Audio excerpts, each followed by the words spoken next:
लाडकी बहीण योजनेत 2100 रुपये कधी देणार हे कधीच कोणी सांगितले नव्हते। राज्य सरकारचा पहिलाच अर्थसंकल्प जाहीर झाला आहे, त्यामुळे महिलांना 2100 रुपये कधी मिळणार हे आत्ताच सांगता येणार नाही। त्यासाठी 5 वर्ष वाट पाहायला लागेल। योग्य वेळ येताच ते होईल असं वक्तव्य विधान परिषदेच्या उपसभापती डॉक्टर नीलम गोरे यांनी केलंय। विधिमंडळात कुठल्या प्रकारची भाषा वापरली पाहिजेत याचे सदस्यांना भान राहिले नाही अशी टिप्पणीही त्यांनी केली आहे। विधिमंडळाचं अधिवेशन 3 ते 26 मार्च या कालावधीत झाले। विधिमंडळात झालेल्या कामकाजाविषयी डॉक्टर गोरे यांनी पत्रकार परिषदेत माहिती दिली। त्या म्हणाल्या, विधान परिषदेत एकूण 115 तास तर विधानसभेत एकूण 146 तास काम झाले।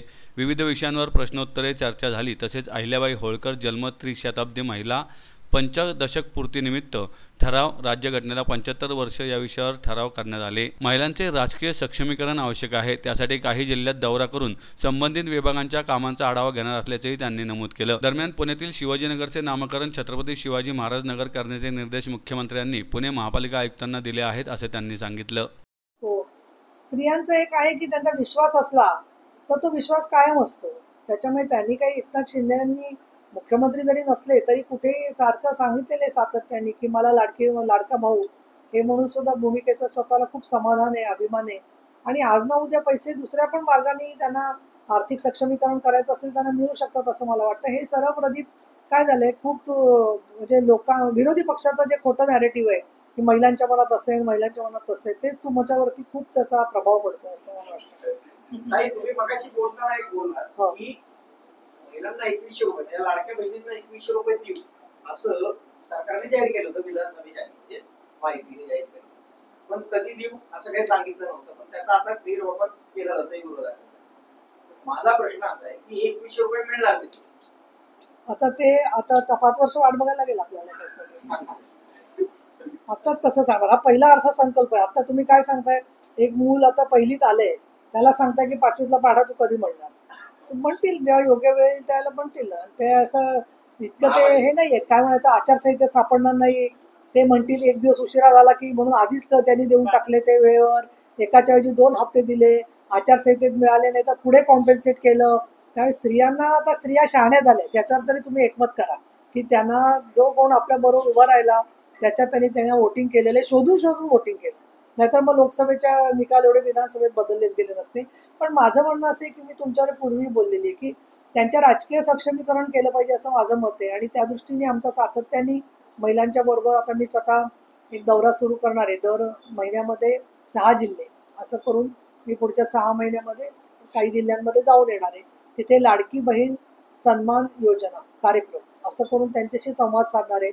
शासनाच्या बरोबर बैठक घेऊन ही 5ही जी डिपार्टमेंट आहेत, आदिवासी कल्याण, आरोग्य, महिला बाल कल्याण, सामाजिक न्याय, आता पाणी टंचाई असल्यामुळे त्या महसूलच्या संदर्भात त्या प्रत्येक गोष्टीचा आढावाही एका बैठकीमध्ये घेणार आहे, पत्रकारांशी बोलणार आहे आणि शिवसेना महिला आघाडीची मिटिंग घेणार आहे।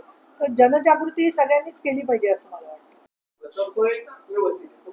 मला असं वाटतंय की महिला सभागृहात जास्त आहे तर त्यांना लाज वाटेल, त्यांना मान खाली घालावी लागेल, त्या चेअरवर असतील तर त्यांना स्वतःला काही बोलणं अवघड होईल, असं काहीतरी बोलायचं, अशी अत्यंत हीन प्रवृत्तीची भाषणं मी परिषदेत सुद्धा ऐकली। त्यातले काही शब्द तर मला कळले की माझ्याकडे नजर चुकवून दुसऱ्या बाजूला करून बोलले होते, म्हणजे त्यांना मुद्दामून असं बोलायचं होतं। पण मग अशा वेळेला स्वतःचं निलंबन करून घेऊन उलट हिरोगिरी करण्याचा त्यांचा हेतू असू शकतो असं मला वाटतं। आणि विधानसभेत जे वापरले गेले असतील त्याच्यात सुद्धा मला असं वाटतं की आपल्या सभागृहात बरोबरीने महिला आहेत, आपण अशा वेळेला या शब्दांचा वापर करता कामा नये, याची जाणीव नाहीये। त्याच्यातूनच मी तर म्हणते 50% असे जे शब्द वापरणारे लोकप्रतिनिधी आहेत त्यांच्या महिला मतदार आहेत, त्यांनीच त्यांना तो जाब विचारावा की हे योग्य का तुमचं वाक्य। नवीन वाटलं असेल तुम्हाला, मी पण पहिल्यांदाच ऐकला हा शब्द, पण तुम्हाला नवीन वाटला असेल, पण तो बिगर संसदीय नाहीये, वापरतात लोक, त्यांना त्याची पूर्ण जबाबदारी घ्यावी लागते। आणि बाहेर सुद्धा आपण जेव्हा बोलतो त्याला त्याची आपल्याला जबाबदारी घ्यावी लागते। प्रश्न एकच आहे की सभागृहामध्ये एवढे तणातणीचे प्रसंग जेव्हा होतात, पण तुम्हाला असं वाटत असेल की त्याच्यामुळे ते फार त्यांच्यावरती दूरगामी एकमेकावर परिणाम होतो, तर तसं नाहीये। ते संपल्याबरोबर ते आमच्या दालनात येतात, चहा पाणी पितात, आम्ही पण बोलतो त्यांच्याशी, एकमेकाशी ते बोलतात मधल्या वेळेमध्ये, आणि तो एक सभाशास्त्राचा किंवा तो विचाराची पराकोटीचे मतभेद दाखवण्याचं ते माध्यम असतं। अशा पद्धतीने त्याच्याकडे पाहिलं जावं. परंतु जनतेसमोर जे सभागृह आहे ते जातं ना, त्यानंतर नाही, जे आतमध्ये तुम्ही भेटतं ते नाहीत ना जनतेला. नाही, मुळामध्ये असं आहे की आम्ही काही सेन्सॉर नाही आहोत. ज्याचं त्यांनी याचं स्वतःचं भान बाळगावं हे आमचं म्हणणं आहे.